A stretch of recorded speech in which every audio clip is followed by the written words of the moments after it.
Mohon dijelaskan mengenai konsep Tritunggal ketika Tuhan Yesus disalib dan berkata, Eloi, Eloi lama sabatani, Allahku mengapa engkau meninggalkan aku? Secara harfiah ada dua oknum, memang ada dua. Kan Tritunggal bukan hanya dua, ada tiga loh. Hormat bagi Allah Bapa, ketiganya yang esa. Kan ada tiga, Bapa, Anak, Roh Kudus. Tapi ada tunggalnya kan, Tritunggal. Tri itu kan tiga, tunggalnya itu kan satu. Dalam bahasa Latinnya Trinitas, itu dari kata tres dan unus. Tres itu artinya tiga, unusnya satu. Berarti ada tiga satu. Nah persoalannya apa yang tiga, apa yang satu? Yang tiga itu pribadinya, yang satu itu adalah hakikatnya. Apa itu hakikat? Nah itu butuh penjelasan panjang. Ya, panjang. Tapi begini, Bapa bukan anak. Anak bukan Roh Kudus. Roh Kudus bukan Bapa. Tapi Bapa adalah Allah, Anak adalah Allah, Roh Kudus adalah Allah. Ya. Nah, maka Bapa itu lain dari anak. Anak lain dari Roh Kudus lain dari Bapa. Tapi ketiganya ini mempunyai hakikat yang sama. Saya berikan contoh ya. Ini ada segumpal tanah liat. Contoh saja. Dengan tanah liat yang ini, saya bikin periuk tanah. Lalu saya ambil lagi tanah liat yang ini, saya bikin pot bunga. Saya ambil tanah liat ini, lalu saya bikin genteng. Ada periuk tanah, ada pot bunga, ada genteng. Apakah periuk tanah itu adalah genteng? Apakah genteng itu adalah pot bunga? Apakah pot bunga sama dengan periuk tanah? Tidak. Tapi periuk tanah itu dibuat dari apa? Tanah liat. Pot bunga, tanah liat. Genteng, tanah liat. Berarti ini ada tiga barang berbeda. Hakikat yang sama, yaitu ya. Itu contoh tentang hakikat. Bapa, Anak, Roh Kudus. Itu beda, tapi hakikatnya sama. Karena itu maka Bapa adalah Allah, Anak adalah Allah, Roh Kudus adalah Allah. Karena itu pada waktu di atas kayu salib dia bilang, Eli, Eli lama sabatani. Dia bicara kepada siapa? Allah, Allah Bapanya. Kok ada dua? Ya memang, karena itu pribadi kedua sedang bicara dengan pribadi pertama. Sama dengan pribadi pertama bisa bicara dengan pribadi kedua. Waktu Yesus dibaptis, dia bilang, inilah anakku yang kukasihi. Lalu dalam Roma pasal 8, Roh membantu kita dalam doa.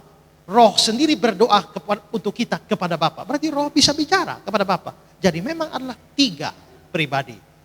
Yang esa itu bukan pribadinya. Yang esa itu adalah hakikatnya. Yang tri itu adalah pribadinya. Ya. Mereka mempunyai kuasa yang sama. Ya. Tetapi mengapa dalam firman Tuhan ayat mengatakan bahwa pada saat kedatangan Yesus Kristus hari kiamat itu anak tidak tahu, cuma Allah yang tahu. Berarti Yesus Kristus masih terbatas. Tidak. Diberikan. Sekarang mari lihat ya, Yohanes 1 ayat 1.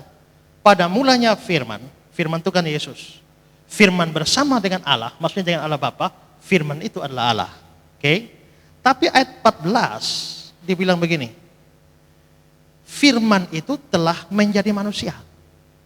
Berarti yang kedua, yaitu tadi kan Bapa, Anak, Roh Kudus tadi, anak ini sedang datang menjadi manusia.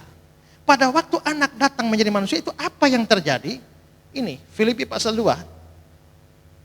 Perhatikan mulai ayat yang kelima.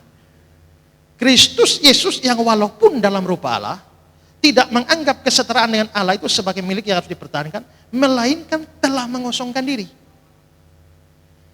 Dan dia mengambil rupa seorang hamba dan menjadi sama dengan manusia. Dalam keadaan sebagai manusia, dia telah merendahkan dirinya. Nah, berarti yang kedua anak itu sedang merendahkan diri.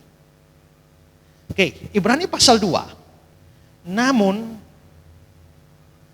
engkau telah membuatnya untuk waktu yang singkat lebih rendah dari malaikat. Yesus dibuat sedikit lebih rendah dari malaikat. Kenapa? Kapan? Waktu dia jadi manusia. Karena urutannya adalah Allah, malaikat, manusia. Waktu dia adalah Allah sebelum jadi manusia, dia lebih tinggi dari malaikat. Tapi waktu dia menjadi manusia, dia lebih rendah dari malaikat. Sedikit lebih rendah. Sehingga karena dia jadi manusia. Maka yang tadi disebut mengosongkan diri adalah, apa artinya mengosongkan diri? Artinya dia dengan kesadarannya, dia tetap Allah, tapi dia tidak mempergunakan semua atribut atau sifat Allahnya untuk memudahkan hidupnya. Maka karena dia Allah, ingat, Allah tidak pernah berhenti jadi Allah. Sekali Allah tetap Allah.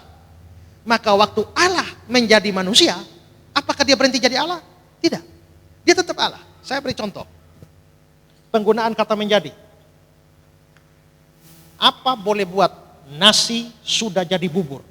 Nasi jadi bubur. Sekarang yang ada apa? Bubur. Nasinya di mana? Hilang. Waktu nasi jadi bubur, sekarang tinggal bubur, nasinya hilang. Tapi kalau contoh saya bilang begini, tahun 2011, Esra menjadi pendeta.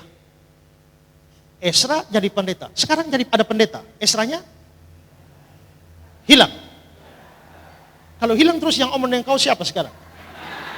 Ya kan? Kalau begitu, dalam contoh pertama, nasi jadi bubur, nasi hilang tinggal bubur. Dalam contoh kedua, ada Esra, lalu tambah pendeta. Pendetanya tidak hilang, tapi pendeta ditambahkan pada Esra, sehingga menjadi pendeta Esra. Allah jadi manusia itu begitu. Allahnya tidak pernah hilang, tapi Allahnya ditambahkan manusia, sehingga Yesus itu menjadi Allah manusia. Allah sendiri dalam rupa insan, sembah dan puji dia. Kalau dia Allah dan manusia, berarti ada kadang-kadang muncul kealahannya, kadang-kadang muncul kemanusiaannya. Kalau Allah Maha tahu, maka dia kalau dia sebagai Allah, dia tahu semua. Maka Petrus bilang, Tuhan engkau tahu segala sesuatu. Dia tahu apa yang ada di hati manusia. Tapi kalau kemanusiaannya yang muncul, dia tidak tahu tentang hari dan saatnya. Kalau kealahannya muncul, dia bilang, diam, tenanglah, angin badai diam. Tapi waktu kemanusiaannya muncul, dia bilang, lalu laparlah Yesus, lalu mengantuk. Lalu orang bilang, masa Allah kok lapar? Tidak, itu kemanusiaannya. Maka kristologi kita penting untuk membedakan mana kealahan, mana kemanusiaan. Oke pendeta, berangkat dari Yesus itu adalah Allah dan manusia. Apakah waktu Yesus disalib di kayu salib, waktu digantung di salib, apakah manusia dan Allahnya juga disalib? Allah tidak bisa mati. Sekarang lihat, Efesus pasal 2, ayat 15. Sebab dengan matinya sebagai manusia. Lalu, Filipi 2. Dan dalam keadaan sebagai manusia, dia merendahkan diri dan taat sampai mati, bahkan sampai mati di kayu salib. Jadi, matinya Allah tidak bisa mati. Makanya yang mati itu adalah manusia. Ingat, tadi malam saya sudah khotbah, yang berdosa harus mati. Kalau Yesus mau menanggung hukuman kita, dia harus mati. Tapi kalau dia tetap Allah, bagaimana bisa mati? Supaya bisa mati, maka perlu jadi manusia. Supaya bisa mati. Jadi Yesus, kalau orang bilang, Tuhan orang Kristen kok bisa mati? Oh tidak. Ya, kamu tidak paham bahwa orang Kristen punya Allah itu adalah Allah dan manusia. Yang mati kemanusiaannya bukan Tuhan. Oke, pendeta. Ya. Berarti itulah kesimpulannya, berarti Allah mengutus Yesus Kristus sebagai manusia untuk menembus dosa manusia, karena hanya manusia yang bisa mati. Ya. Bukan roh, karena roh tidak bisa mati. Ya. Makanya Yesus mengutus manusia untuk bisa menebus dosa manusia. Ya. Oke. Terima kasih pendeta.